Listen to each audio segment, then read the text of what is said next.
afternoon guys, this is JM and for today's video, while I'm doing workout, okay, nag-walking ako dito sa cemetery, no? Dito sa malapit sa amin, okay. While doing this workout, no, gusto ko lang kayo makakwentuhan regarding sa pagbibigay ng validation sa babae, no? By the way, ano ba yung validation na ibinibigay ng isang lalaki para sa isang babae, no?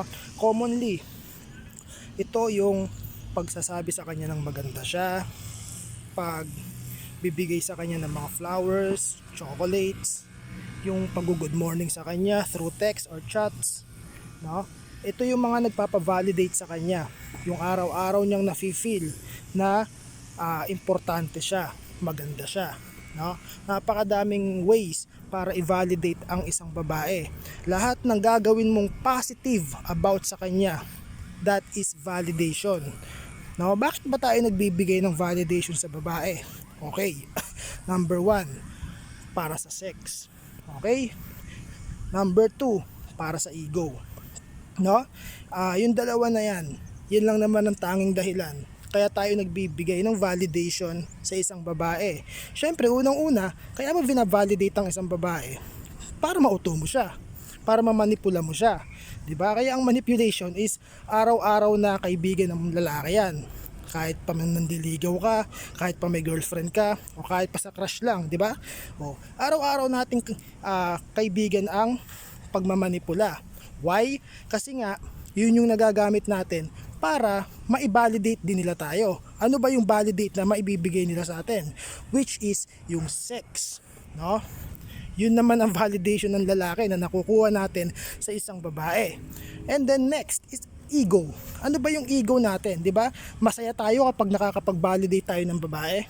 Kapag may dumaan na sexy sa harapan mo tapos nabati mo lang, "Hi miss." Tapos initian ka, tuwan-tuwa ka na kahit na hindi mo naman siya nakasex, di ba? Napakababaw. So, yun ang dahilan, no? Kaya tayo nagba-validate sa isang babae para unang-una sa sex, and then pangalawa sa ego natin. Kasi doon lang masaya na tayo eh.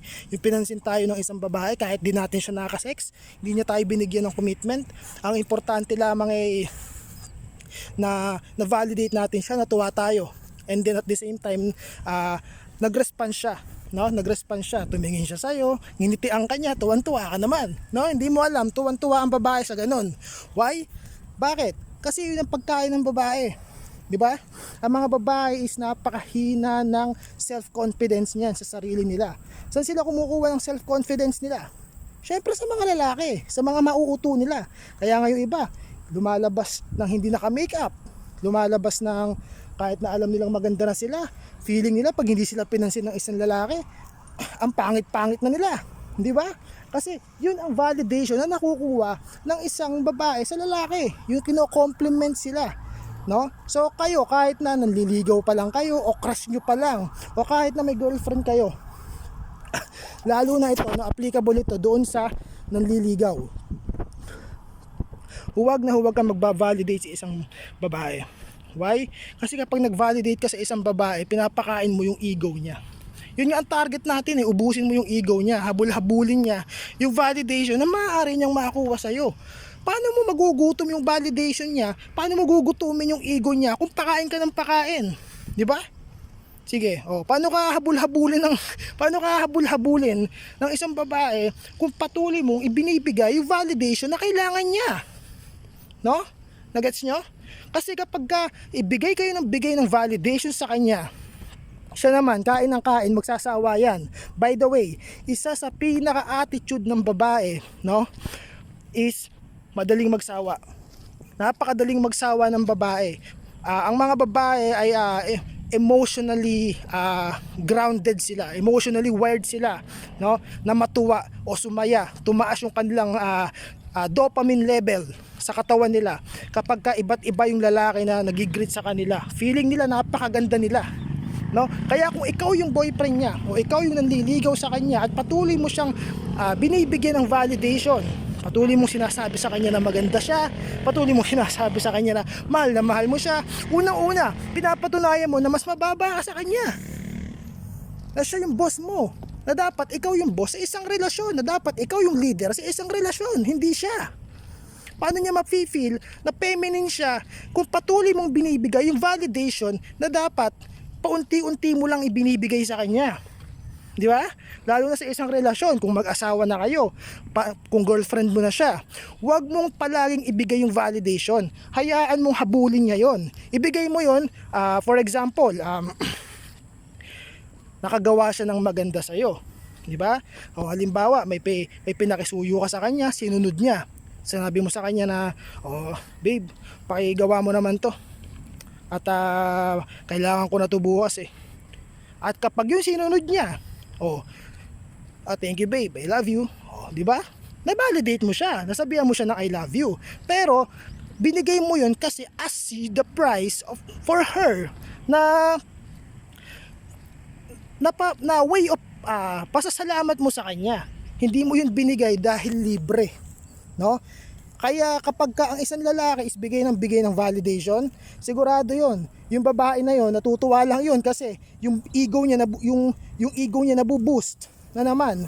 Pero hindi na importante. Uy.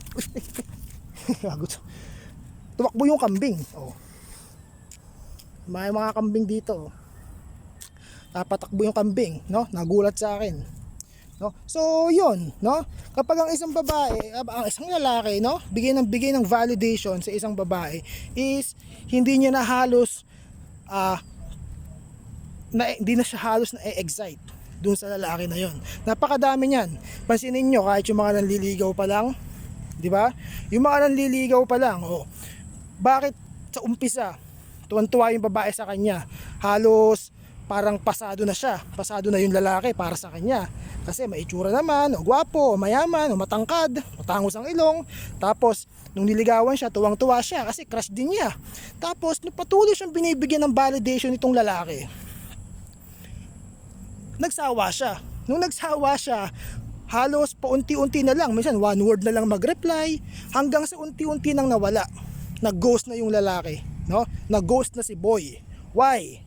Bakit? Kasi nga binugbog mo ng binugbog yung ego niya. Pinakain yung ego niya ng validation na hindi mo dapat binibigay. By the way guys, napaka-importante ng validation. No? Ang validation hindi basta-basta ibinibigay yan. Ibinibigay lang yan the way ng pasasalamat natin sa kanila. Kung yun nga, kagaya ng example ko kanina, kapag ka may pinakisuyo ka sa kanya o may favor kang hiningi sa kanya at sinunod niya ito, pwede ka magbigay ng validation, di ba? Ngayon pagka na-receive ng utak niya o na-process ng utak niya na sa tuwing ako pala gagawa ng maganda, nababalidate ako, nasasabihan ako maganda, nasasabihan akong I love you, palagi ka na niyang susundin. Why? Kasi alam niya doon siya makakakuha ng validation. At napaka-addict, no? Addicted ang babae sa validation kasi yan ang magpapa-boost ng kanilang ego. Kaya kung hindi mo yun binibigay sa kanila, patuloy niyang hahabulin yun sa'yo. Patuloy siyang maghahabol ng validation, no? So, kaya sa ating mga lalaki, sa mga nakikinig sa akin dyan, no, huwag kayong patuloy magbigay ng validation sa isang babae. Pag-aralan nyo muna, no, dahil ang breed ng babae iba sa breed ng lalaki. Magkakaiba tayo. Hindi yung tama para sa lalaki is tama para sa kanilang mga babae, no? Thank you so much guys. I see you later. Nagja-jogging ako. Bye bye.